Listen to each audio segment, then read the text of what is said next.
Hello mga bata! Kamusta kayo? I hope na mabuti at ligtas ang iyong mga pamilya. Ngayong araw na ito, sisimulan natin mag-aral ng salita ng Diyos. Excited na ba kayo? Ako, excited na kaya tara, simulan na natin.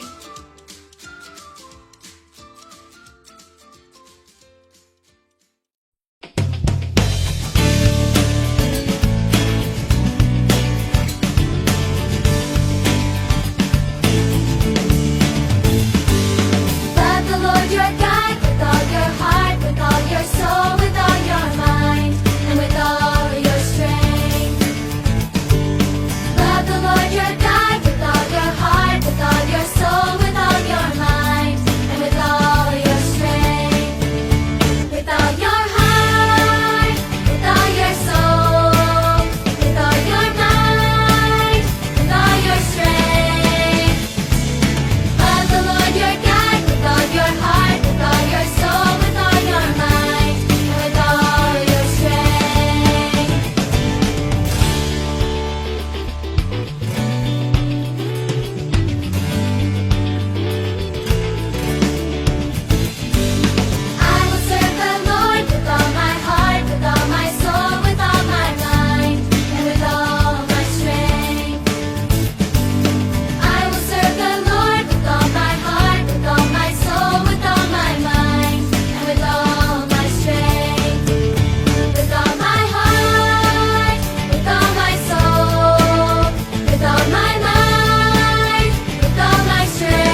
Ang sanggol at ang halaman. Ang Ehipto ay napuno ng mga Israelita.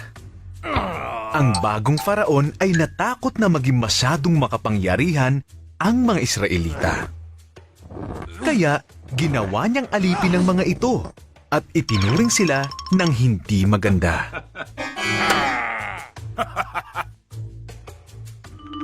Inutos ni Faraon na patayin ang lahat ng mga sanggol na lalaki ng mga Israelita. Isang babae ang nagtago ng kanyang anak na sanggol sa isang basket sa gilid ng ilog. Binantayan siya ng kapatid niyang babae. Naliligo sa ilog ang anak na babae ni Faraon. Nakita niya ang bata at sinabi niyang gusto niyang alagaan ito. Inalok ng nagbabantay na kapatid ang tulong ng kanilang ina para mag-alaga sa bata. Pinangalanan ang sanggol na Moises.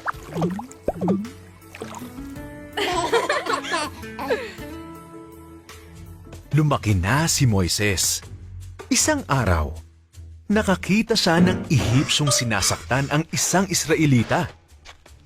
Pinatay ni Moises ang Ehipsyo. Pagkatapos ay tumakas siya papuntang Madian at naging pastol ng 40 taon. Nagbabantay si Moises ng kanyang mga tupa sa bundok ng Horeb. Mula sa umaapoy na halaman, nagsalita ang Diyos. Nagdurusa ang mga tao ko, Moises.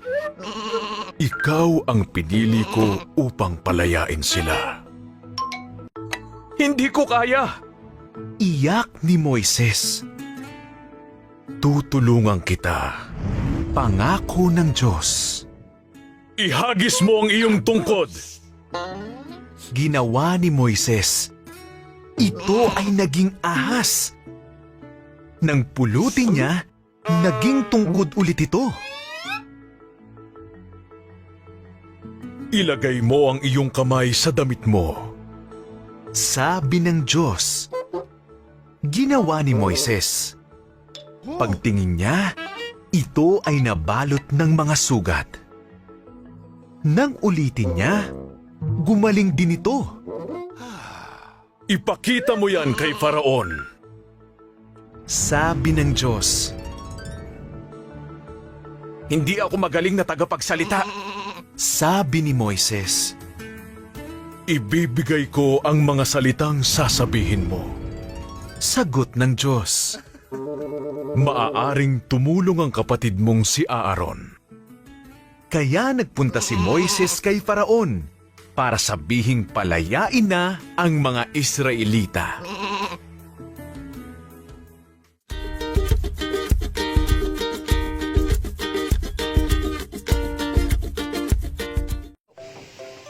Hello mga bata! Nagustuhan niyo ba yung pinanood yung kwento kani-kanina lang? Okay, kung nagustuhan ninyo, tingnan natin kung meron kayong natutunan at i-recap natin ngayon. Sino nga ulit yung leader na namumuno sa bayan ng Ehipto? Tama, si Faraon. Ngayon, si Faraon, pinamunuan niya ang bayan ng Ehipto. Kaso nga lang, nung nakita niya na dumadami na yung mga Israelita, nagplano siya. At ano ang pinlano niya? Ginawa niyang alipin ang mga Israelita. At hindi lang yun. Ano pa yung pinagawa niya? Pinapatay din niya lahat ng mga sanggol na ipapanganak na lalaki na galing sa mga Israelita. At merong ngayong isang babaeng Hebreo o Israelita na nanganak ng isang sanggol na lalaki. At dahil gusto niya itong ingatan, inilagay niya sa loob ng... Saan niya nga ulit inilagay yung batang ito? Sa loob ng basket. At pinaanod niya saan? Pinaanod niya sa ilog habang ang kanyang kapatid na babae ay sinundan ito ng kanaw. At makikita natin doon sa kwento na yon na yung basket na yun ay inanod sa ilog papunta sa kung saan naliligo yung anak na babae ng Faraon. At nung nakita ng anak ng babae ng Faraon, yung basket na yun, binuksan niya at nakita niya yung sanggol pinangalanan niya itong Moises. Ano nga ulit? Yung itinawag nung anak ng paraon dun sa bata na nakita niya sa loob ng basket? Tama, Moises ang itinawag niya doon sa sanggol na ito. Ngayon, si Moises ay lumaki at nagbinata na sa loob ng Ehipto. At isang araw, may nakita si Moises na isang Ehipsyo na sinasaktan ng isang Israelita. Dahil alam ni Moises na siya din ay isang Israelita, pinatay niya ngayon yung Ehipsyo. At dahil sa kanyang takot na mayroong nakaalam, nung ginawa niya, umalis siya ng Ehipto. At mula dito sa Ehipto na ito, umalis siya, pumunta siya sa Midian. At doon siya naging pastol. At isang araw, anong sabi dun sa kwento natin? May nakita si Moises na, anong halaman? Halaman na nasusunog. At yun pala, ang Diyos. At sinabi ng Diyos kay Moises, gagamitin daw siya ng Diyos para palayain ang bayan ng Israel o ang mga Israelita sa loob ng Ehipto mula sa pagiging alipin. Anong makikita natin dito mga bata? Madaming mga nangyari sa buhay ni Moises, tama? Nung baby pa lang siya, pinapapatay na siya. Tapos, meron pang hindi magandang nangyari sa buhay niya. Pero makikita natin dito na lahat ng mga nangyari sa buhay niya ay plano pala ng Diyos. Plano ng Diyos na gamitin si Moises para mapalaya ang mga Israelita. Maaring merong mga bagay na hindi magaganda na nangyayari sa buhay natin ngayon. Maaring nahihirapan tayo, kung kaya nasasaktan, may mga pagkakataon na hindi natin maintindihan. Pero ang kailangan natin gawin, magtiwala tayo sa Diyos. Dahil, ang sabi sa kanyang salita, lahat ng bagay ay pinaglalakip-lakip ng Diyos para sa ikabubuti ng mga umiibig at nagtitiwala sa Kanya. Kaya, katulad ni Moises, ano man ang pinagdadaanan mo ngayon, magtiwala ka na kayang gamitin ito ng Diyos para sa ikabubuti mo. Okay? Ang memory verse natin for today ay matatagpuan sa Roma 8:28. Ang sabi dito, alam natin na sa lahat ng bagay ay gumagawa ang Diyos para sa mabuti, kasama ang mga nagmamahal sa Kanya, silang mga tinawag ayon sa Kanyang layunin. O, i-memorize niyan ha?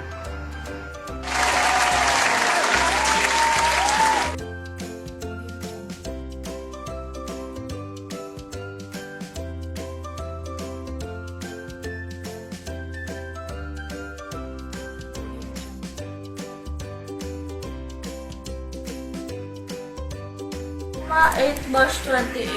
Alam natin sa lahat ng bagay ay gumagawa ang Diyos para sa mabuti. Kasama ang mga nagmamahal sa Kanya. Silang mga tinawag ayon sa Kanyang layunin. Amen.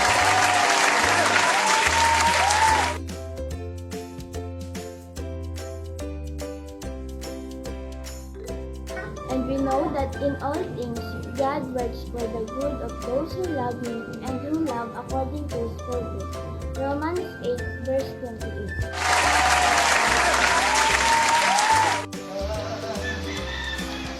And we know that in all things God works for the good of those who love Him and who love according to His purpose. Romans 8 verse 28. Romans chapter 8 verse 28. And we know in all things God works for the good and those who love Him and who have been called according to His purpose.